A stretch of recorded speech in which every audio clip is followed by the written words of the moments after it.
Hello everyone. Death of a partner मतलब partnership firm में partner में से किसी पार्टनर का मौत हो जाना।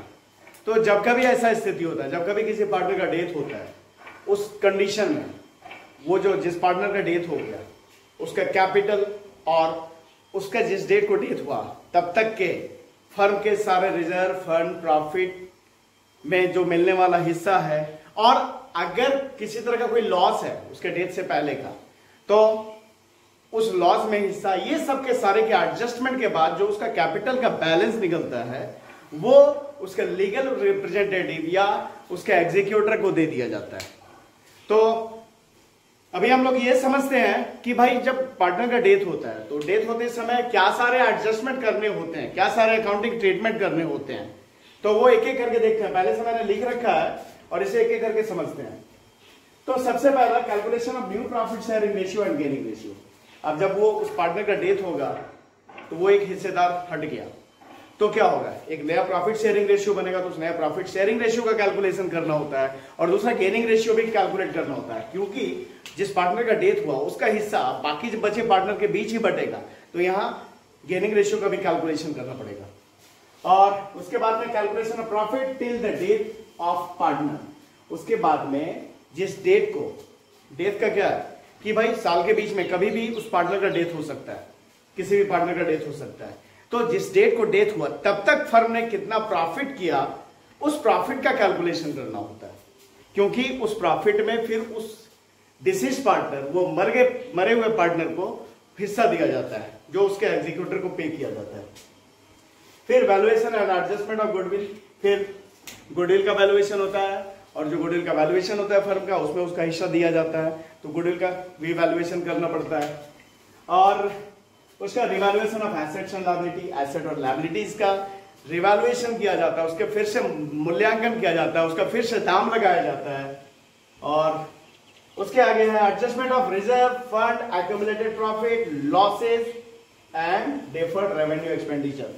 जिस डेट को उस पार्टनर का डेथ हुआ उसके पहले का जो भी प्रॉफिट है, जो रिजर्व है, जो फंड है, जो एक्यूमुलेटेड प्रॉफिट है, या जो कोई लॉस है या डेफर्ड रेवेन्यू एक्सपेंडिचर है, तो इसका भी एडजस्टमेंट किया जाता है। इसमें भी उसका हिस्सा निकाल कर उसे देना होता है। अगर लॉस है तो घटाएंगे उसको जो मिलना है, और प्रॉफिट है तो जोड़कर कैपिटल में दिया जाएगा। तो ये सारा एडजस्टमेंट भी करना होता है।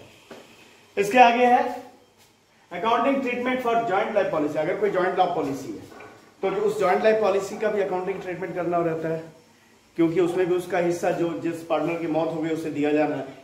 उसका determination of total amount payable to the executor और रिप्रेजेंटेटिव ऑफ डिसीज्ड पार्टनर। इसके बाद में वो जो जिस पार्टनर की मौत हो गई उसके एग्जीक्यूटर या उसके लीगल रिप्रेजेंटेटिव का कितना टोटल हिसाब निकलता है। चूंकि जो मर गया पार्टनर वो तो लेने नहीं आएगा पैसा, तो किसे दिया जाएगा, जो मर गया पार्टनर उसके एग्जीक्यूटर, उत्तराधिकारी या उसके रिप्रेजेंटेटिव, लीगल रिप्रेजेंटेटिव को दिया जाएगा।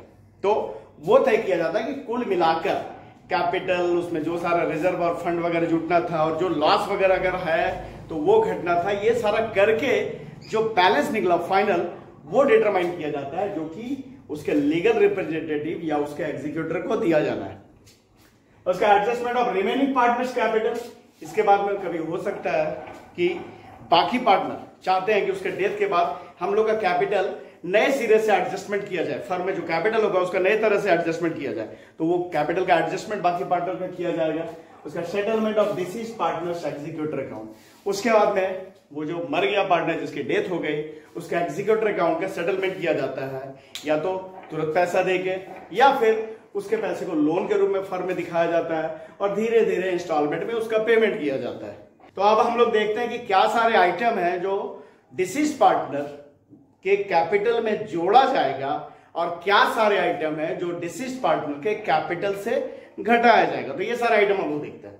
अब देखते हैं कि जिस पार्टनर का डेथ हुआ है उसके कैपिटल में क्या सारे आइटम है जो जोड़े जाएंगे या क्रेडिट किए जाएंगे, और क्या सारे आइटम्स है जो उसके कैपिटल से घटाए जाएंगे या कैपिटल अकाउंट में डेबिट किए जाएंगे।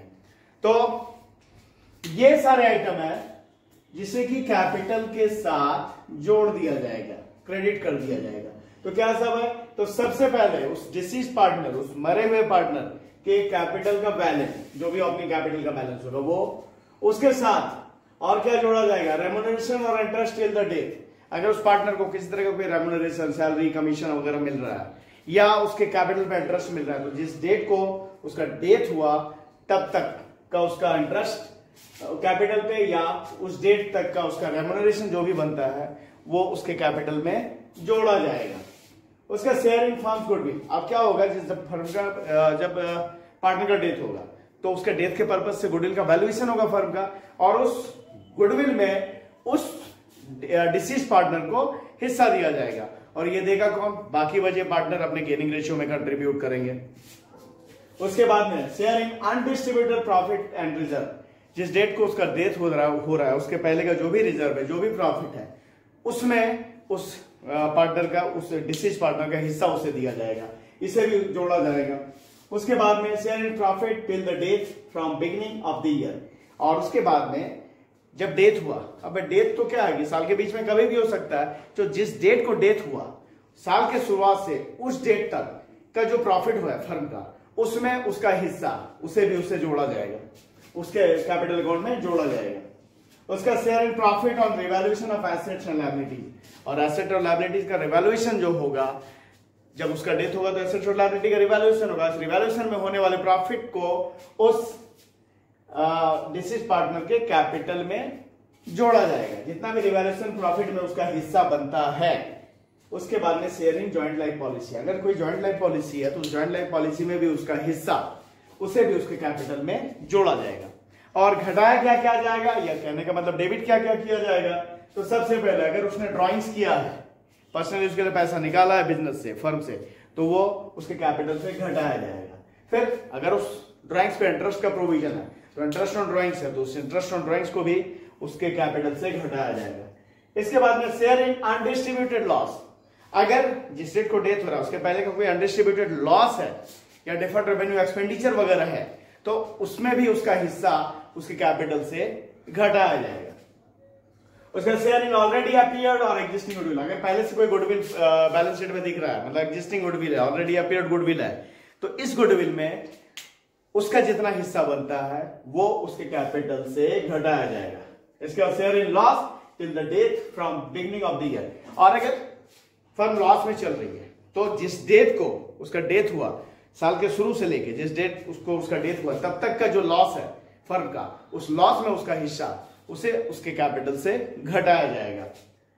उसके बाद में है share in loss on revaluation. अगर रिवैल्यूएशन का प्रॉफिट है तो जोड़ा जाएगा, पर रिवैल्यूएशन में लॉस हुआ है तो लॉस में जो उसका हिस्सा बनता है वो उसके कैपिटल से घटाया जाएगा। तो ये सारे आइटम है जो कि उसके कैपिटल से डिसीज्ड पार्टनर के कैपिटल में जोड़े और उससे घटाए जाते हैं।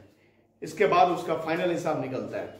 अब हम लोग देखते हैं कि जब डिसीज्ड पार्टनर का जो भी बैलेंस निकलता है वो हम लोगों ने अभी डिस्कस किया कि वो किससे पे किया जाता है, तो उसे उसके एग्जीक्यूटर या लीगल रिप्रेजेंटेटिव को पे किया जाता है। तो इसके लिए सबसे पहले क्या है, उस पार्टनर के कैपिटल अकाउंट का जो भी बैलेंस निकलेगा, ये सारे एडजस्टमेंट होने के बाद उसे उसके एग्जीक्यूटर या लीगल रिप्रेजेंटेटिव के अकाउंट में ट्रांसफर किया जाएगा। तो इसके लिए क्या एंट्री करते हैं, जर्नल एंट्री, वो देखते हैं। उसके लिए एंट्री क्या हो जाएगा भाई, पहला एंट्री हो जाएगा deceased partner capital account debit to deceased partner executor account. ये डिसीज मतलब मृत, जो मर गया, उस पार्टनर का को बता रहे हैं। डिसीज मतलब मृत होता है, तो डिसीज पार्टनर की जगह जब सवाल में रहेगा तो सवाल में तो पार्टनर का नाम दिया रहेगा जिसका भी डेथ हुआ है। तो फिर सपोज ए का डेथ हुआ है, सवाल में ए है जो पार्टनर उसका डेथ हुआ है, तो यहां पे क्या लिखेंगे, A's capital account debit to A's executors account. कहने का मतलब यहाँ पे नाम नहीं था तो deceased partner's capital account debit to deceased partner's executor's account लिख दिया, पर अगर नाम रहेगा तो नाम लिखेंगे, ठीक है। तो being balance of capital of deceased partner transferred to deceased partner's executor's account. Executor मतलब उत्तराधिकारी, मतलब कि उसके मौत के बाद जिसको ये सारा हिस्सा जो कि उसका बनता है लेने का अधिकार होगा। ठीक है, और इसके बाद में क्या होगा, ये तो ट्रांसफर कर दिया उसको, जो भी कैपिटल का बैलेंस निकला उसके एग्जीक्यूटर के अकाउंट में, फिर एग्जीक्यूटर को पेमेंट किया जाएगा। तो deceased partner's executor's account debit to cash या बैंक भी हो सकता है, डिपेंड करता है कि कैसे पेमेंट कर रहे हैं। अगर थ्रू बैंक करना है तो बैंक को क्रेडिट करेंगे, और कैश में करना है तो कैश में करेंगे। तो being payment made to deceased partner's executor's account. ठीक है, अब ये जो पेमेंट है जरूरी नहीं कि एक ही बार में सारा पेमेंट कर दिया गया हो, कभी हो सकता है इंस्टॉलमेंट में किया हो या कुछ पार्ट किया हो, बाकी बाद में करेंगे। तो अगर उसका बैलेंस है तो जब तक ये बैलेंस बना रहेगा, जब तक ये फाइनल पेमेंट नहीं होता है, तो जो भी बैलेंस रहेगा उस डिसीज्ड पार्टनर का, उस मरे हुए साझेदार का, उसका जो भी बैलेंस रहेगा वो बैलेंस शीट में लायबिलिटी में एग्जीक्यूटर्स लोन अकाउंट करके दिखेगा। तो ये हम लोगों ने एंट्री को समझा। अब हम लोग डिसीज पार्टनर का जो कैपिटल अकाउंट है उसके फॉर्मेट को समझते हैं। तो अब हम लोग देखते हैं डिसीज पार्टनर के कैपिटल अकाउंट का नमूना। तो भाई कैपिटल का नेचर क्या होता है, बाय नेचर क्या होता है, कैपिटल का बैलेंस क्रेडिट होता है। तो जिन जिन वजहों से कैपिटल बढ़ेगा, जिन जिन को कैपिटल में जोड़ा जाएगा, उन सबों को क्रेडिट में दिखाते हैं, और जिन जिन से कैपिटल में कमी आएगी, मतलब जिन्हें कैपिटल से घटाया जाएगा, उसे डेबिट में दिखाते हैं। तो यहाँ पे डिसीज पार्टनर के कैपिटल अकाउंट के क्रेडिट में सबसे पहले जो उस पार्टनर, जो जिस पार्टनर की मौत हुई है, उस पार्टनर का कैपिटल का जो भी बैलेंस है वो दिखा दिया जाता है। ठीक है, उसके बाद में अगर रिवैल्यूएशन में प्रॉफिट हुआ है तो प्रॉफिट में उसका हिस्सा जो होगा उसे रिवैल्यूएशन प्रॉफिट में उसका हिस्सा उसे क्रेडिट में दिखाएंगे। उसका इंटरेस्ट ऑन कैपिटल, अगर भैया पार्टनरशिप में ऐसा डीड में ऐसा प्रोविजन है कि पार्टनर्स को इंटरेस्ट ऑन कैपिटल दिया जाना है, तो अगर उस इंटरेस्ट ऑन कैपिटल का बात है तो जिस डेट को डेथ हुआ उसके पहले उसके कैपिटल पे इंटरेस्ट उसे दिखाया जाता है क्रेडिट में। उसके बाद में सैलरी कमीशन, ये जिस डेट को डेथ हुआ उसके पहले, मतलब जिस डेट को डेथ हुआ तब तक के उसका जो सैलरी या कमीशन जो भी बन रहा है उससे भी दिखाते हैं क्रेडिट में। उसके बाद में कोई रिजर्व है, कोई या रिजर्व फंड है या जनरल रिजर्व है, तो उसमें उसका जो हिस्सा बनता है उसे क्रेडिट में दिखाते हैं। उसके बाद अगर कोई अनडिस्ट्रीब्यूटेड प्रॉफिट, एक्यूमुलेटेड प्रॉफिट है, प्रॉफिट का बैलेंस है, तो उसमें जो इसका हिस्सा बनेगा उसे भी दिखाते हैं क्रेडिट में। उसके बाद में प्रॉफिट एंड लॉस सस्पेंस, ये सस्पेंस किसके लिए लिखा है, प्रॉफिट एंड लॉस सस्पेंस लिखा गया है वो प्रॉफिट जो उसके डेथ, चूंकि यहाँ पे डेथ में क्या साल के बीच में कभी भी, साल के दरमियान कभी भी बीच में भी हो सकता है, तो क्या होगा जिस डेट को डेथ हुआ उस डेट को, साल के शुरू से लेकर जिस डेट को डेथ हुआ तब तक जो फर्म में प्रॉफिट हुआ उस प्रॉफिट में उसका हिस्सा, उसे क्या लिखते हैं, profit and loss suspense account लिखते हैं। सस्पेंस इसलिए कि चूंकि साल फाइनल, पूरा साल तो हो नहीं गया कि साल भर का हिसाब किया और जो प्रॉफिट निकला तो वो एक्चुअल प्रॉफिट होता है, पर साल के बीच में ही निकालना होता है तो उससे किसी न किसी बेसिस पे एस्टिमेटेड प्रॉफिट होता है, वो अनुमान लगाया गया प्रॉफिट होता है, तो उसमें जो प्रॉफिट दिया जाता है उसे लिखते हैं profit and loss suspense account, sharing current year profit. जो भी करंट ईयर का प्रॉफिट में जो हिस्सा इस तरह से कैलकुलेट करके निकाला गया उसमें जो हिस्सा उससे दिया जाएगा उसे profit and loss suspense account दिखाते हैं। ठीक है, उसके बाद में है शेयरिंग गुडविल। गुडविल में उसका हिस्सा, जो उसके डेथ के समय जो गुडविल का वैल्यूएशन किया गया उसमें जो उसका हिस्सा बनेगा उसे कौन कंट्रीब्यूट करेंगे, तो गेनिंग पार्टनर कंट्रीब्यूट करेंगे। जो बाकी बच गए पार्टनर में जिनका हिस्सा पहले के कंपैरिजन में बढ़ रहा है, जो गेन कर रहा है, वो कंट्रीब्यूट करेंगे अपने गेनिंग रेशियो में, तो वो जो उसका हिस्सा बनेगा वो यहाँ पे दिखाते हैं। ठीक है, तो गेनिंग पार्टनर्स कैपिटल अकाउंट को इधर दिखा गया डेबिट करके, तो शेयरिंग गुडविल उसको मिल जाता है। फिर अगर ज्वाइंट लाइफ पॉलिसी है तो ज्वाइंट लाइफ पॉलिसी में जो उसका हिस्सा होता है उसे यहां दिखाते हैं। तो ये सारा क्रेडिट में दिखाते हैं क्योंकि इन सारे से उसका कैपिटल का बैलेंस, डिसीज पार्टनर का कैपिटल का बैलेंस बढ़ता है। और डेबिट में क्या दिखाते हैं, घटाते क्या क्या है, तो एग्जिस्टिंग गुडविल, अगर पहले से ऑलरेडी अपीयर्ड गुडविल है फर्म में तो उस गुडविल को राइट ऑफ करना होता है, तो उसको जो राइट ऑफ किया गया तो उसमें जो उसका हिस्सा है, जितना हिस्सा उससे राइट ऑफ करना पड़ेगा, अपने प्रॉफिट शेयरिंग रेशियो में राइट ऑफ करेगा वो, तो उसे इस तरफ दिखाते हैं। ठीक है, तो ओल्ड गुडविल जो है, एग्जिस्टिंग गुडविल जो ऑलरेडी अपीयर्ड गुडविल, उसमें जो उसका हिस्सा बनेगा, चूंकि ये एक तरह का लॉस है, इसे कैपिटल में कमी आएगी, तो उसे इस तरफ दिखाते हैं। और अगर रिवैल्यूएशन में प्रॉफिट की जगह लॉस हो गया, उस लॉस में उसका हिस्सा, तो उसे यहां दिखाते हैं, रिवैल्यूएशन के लॉस में उसका हिस्सा। फिर उसके बाद अगर डिफरेंट रेवेन्यू एक्सपेंडिचर जैसे एडवर्टीजमेंट, सस्पेंस वगैरह कुछ है, ये भी एक नुकसान है, तो उसमें जो उसका हिस्सा बनेगा उसे भी इधर दिखाते हैं डेबिट में। फिर प्रॉफिट एंड लॉस, अगर प्रॉफिट है ना, या एक्यूमुलेटेड प्रॉफिट है या प्रॉफिट है, तो उसमें हिस्सा क्या था उसे इधर दिखाते हैं, उसमें जो उसका हिस्सा बनता है, क्योंकि उससे कैपिटल बढ़ेगा। पर अगर लॉस है तो उस लॉस में जो उसका हिस्सा होगा उसे इस तरफ दिखाते हैं, क्योंकि उससे उसके कैपिटल में कमी आएगी।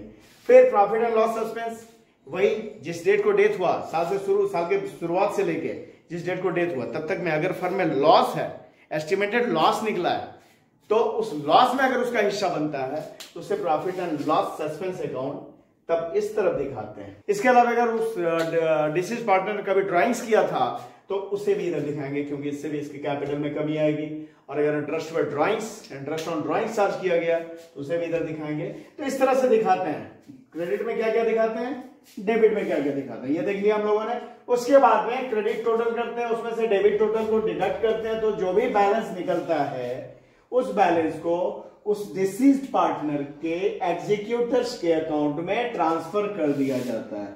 ठीक है, तो यहां पे क्या होता है, balancing figure to deceased partner's executor's account, ये हमारा निकलता है बैलेंसिंग फिगर। ये समझ गए हम लोगों ने कैपिटल अकाउंट। ठीक है, तो इस वीडियो में इतना ही। अगर वीडियो पसंद आ रहा है तो लाइक करें, चैनल को सब्सक्राइब करें। Thank you.